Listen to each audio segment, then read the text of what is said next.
Okay, now will be moving from electrical system towards mechanical systems और हम इसकी mathematical modelling करेंगे। अब आपकी सिंप्लिसिटी के लिए मैं बहुत सिंपल सा एक्सप्लेन कर दूँ कि electrical systems and mechanical systems are almost analogous to each other, ठीक है। And what is the analogy between the two? जो आपके पास एक स्प्रिंग है, आप इसको एक कैपेसिटर से कंपेयर कर सकते हैं।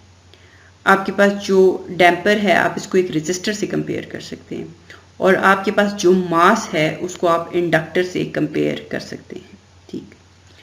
सो इसके अलावा I also provide a very nice table जिसमें आप डिस्टेंस को चार्ज से, वेलोसिटी को करंट से और इस तरीके से आप कंपैरिजन कर सकते हैं। So it will make life very easy for you in terms of analysis. So this slide basically represents some common analogy between mechanical and electrical systems. ठीक है, आप फोर्स को वोल्टेज से कंपेयर कर सकते हैं, आप डिस्प्लेसमेंट को चार्ज से, सिमिलरली वेलोसिटी को करंट से। सो जैसे कि पावर है, सो इट नॉर्मली हमारे पास क्या होता है, वोल्टेज इनटू करंट। या मैकेनिकल सिस्टम्स में इट्स फोर्स इनटू वेलोसिटी। और मास, स्प्रिंग और डैम्पर मैंने आपको, डैम्पिंग कोफिशिएंट जो हैं ये मैंने आपको ऑलरेडी एक्सप्लेन कर दिए हैं।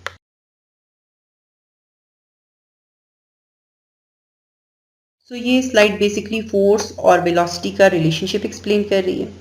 सो basically force in case of a spring जो है, force is an integral of voltage multiplied by the spring constant k.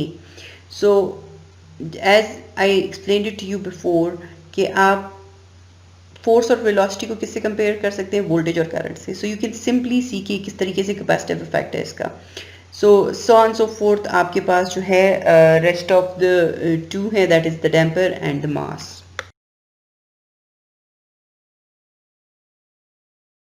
सो यहाँ पर एक ट्रांसफर फंक्शन हम कैसे बनाते हैं मैकेनिकल सिस्टम के, उसके बेसिक स्टेप्स एक्सप्लेन किए गए हैं, जो ज़्यादा detail with the example in the upcoming slide है।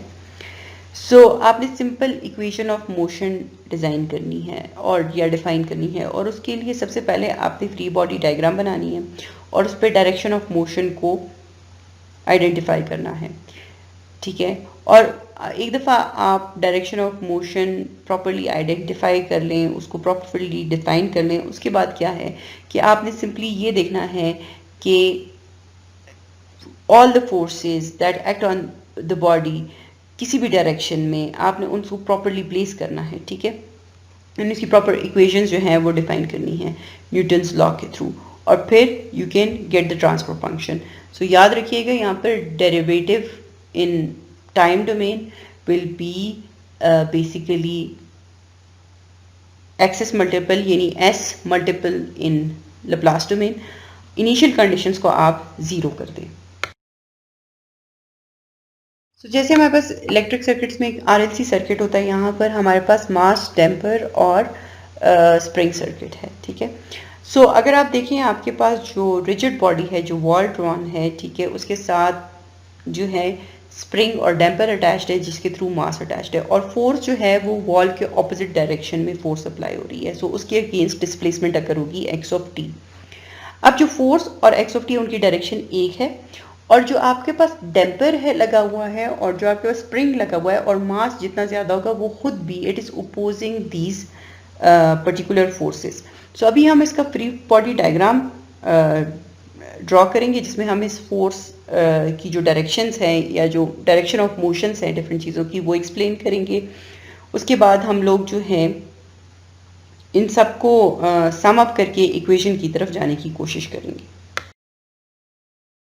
सो हमने बेसिकली यहाँ पर मास डिफाइन किया हुआ है, और मास पे कौन कौन से फोर्सेस हैं अगर आप देखें तो जो आपके पास डिस्प्लेसमेंट है और जो फोर्स है उसकी डायरेक्शन सेम है, ठीक है।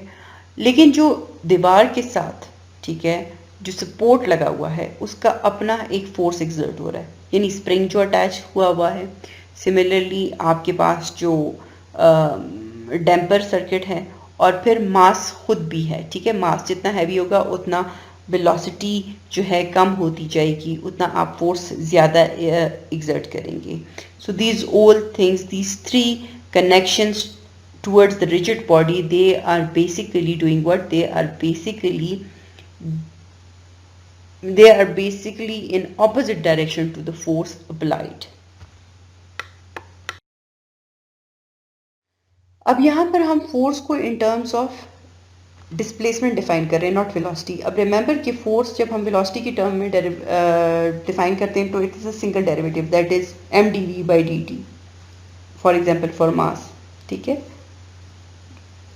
अब आपके पास जब हम बात करेंगे डिस्टेंस की तो it will not be mdv/dt, it will be rather m double derivative of displacement, क्योंकि velocity itself is derivative of displacement, so acceleration will be double derivative of the displacement.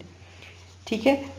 बिल्कुल उसी तरीके से जैसे कि आपके पास RLC सर्किट में derivation हुई थी, अगर आप उसके साथ कंपेयर करें तो यहाँ पर भी हमारे पास है, वहाँ पर रेजिस्टेंस के साथ सिंगल डेरिवेटिव था चार्ज का, यहाँ पर जो है वो अपना डैम्पिंग के साथ, डैम्पिंग कोफिशिएंट के साथ जो है सिंगल डेरिवेटिव है डिस्प्लेसमेंट का. सिमिलरली वहाँ पर C जो होता था कैपेसिटेंस चार्ज के साथ मल्टीप्लाई होती थी, यहाँ पर जो है K मल्टीप्लाई हो रहा है, या this the spring constant multiplied with the displacement itself. तो हम डेरिवेटिव वाली प्रॉपर्टी लगाते हैं और डेरिवेटिव को हम रिप्लेस करते हैं with s in Laplace domain and we get this equation. और अगर हम output divided by input, output क्या है डिस्प्लेसमेंट, इनपुट क्या है force applied, so output divide by input करें, so we get this second order equation for our mechanical system. और यही अगली स्लाइड में एक्सप्लेन भी है.